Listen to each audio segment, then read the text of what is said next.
What's up, everybody? Jerry with Dip and Rip Trading here for another video. This time we are going to be talking about ticker symbol GEVO. As you guys know, last week, or excuse me, not last week, on the 22nd, the video that I posted regarding it, I was saying how it was drastically oversold for so long to the point where I was starting to see some bullish divergence. And sure enough, man, we started climbing and we ripped pretty good over the last 2 days.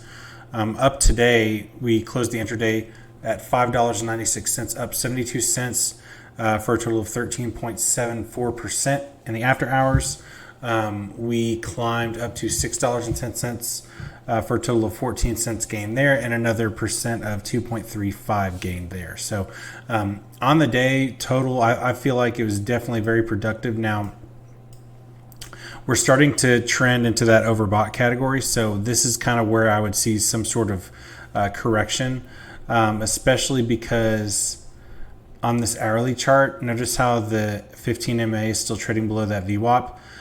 So I would expect this to kind of dip back down.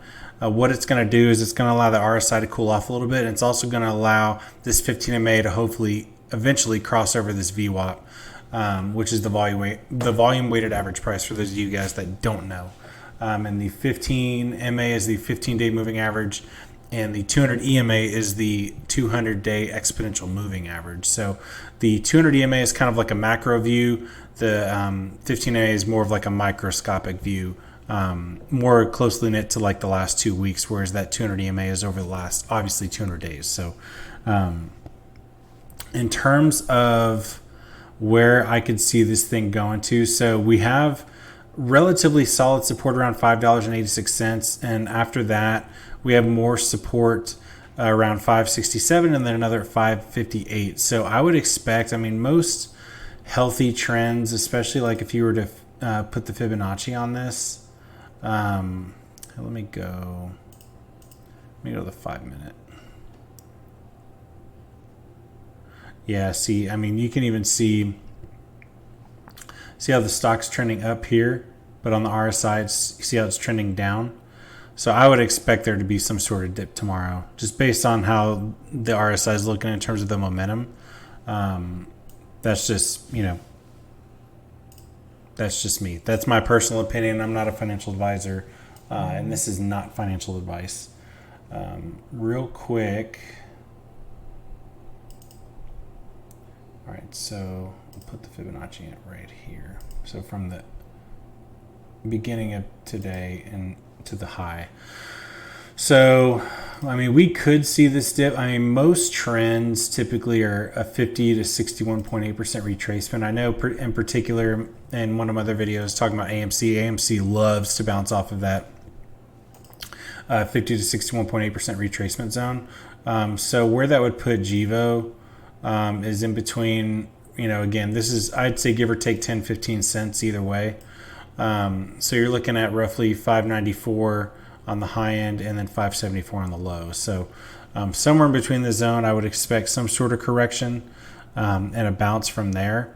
Now, again, keep in mind that catalyst will trump any kind of technical analysis breakdown because GEVO was oversold for so long. It wouldn't surprise me if this thing ran up to $9 or so.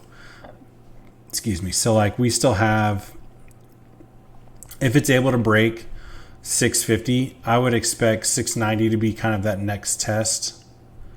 Let's see. So right in there, and then after that you're looking at 750. Or 744, 750. And if they can break through each of these levels, especially and have a continuation of volume, I'm not expecting this to happen in the next 2 days. It very well could, but I would say keep an eye on it definitely over the next I'd say 2 weeks or so. It wouldn't surprise me if we saw this thing running up to $7.50. But it could be different. We could see it, regress and fall back down. But also, too, if you look at the terms of the grand scheme of things, so this is on the 4-hour chart. Notice how the stock's trending down, but you notice how the RSI isn't. See how the RSI is kind of staying stagnant, but the stock's trending down, and then boom, we rip. So that's what I was saying in terms of bullish divergence. So when the stock is in a downward trend, but the RSI is either trending up or it's staying stagnant, that is basically a good indication of a momentum swing, typically in favor of the bulls. And again, that's what I usually see, especially, I mean, I saw it on AMC today a few times.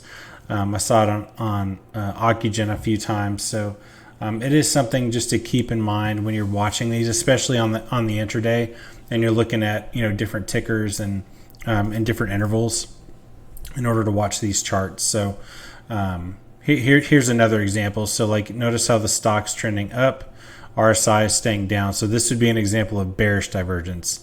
So that's why I was expecting us in the intraday, we should have, I would expect some sort of regression down and then hopefully a bounce. And again, nothing's guaranteed, but it's definitely something to keep an eye on.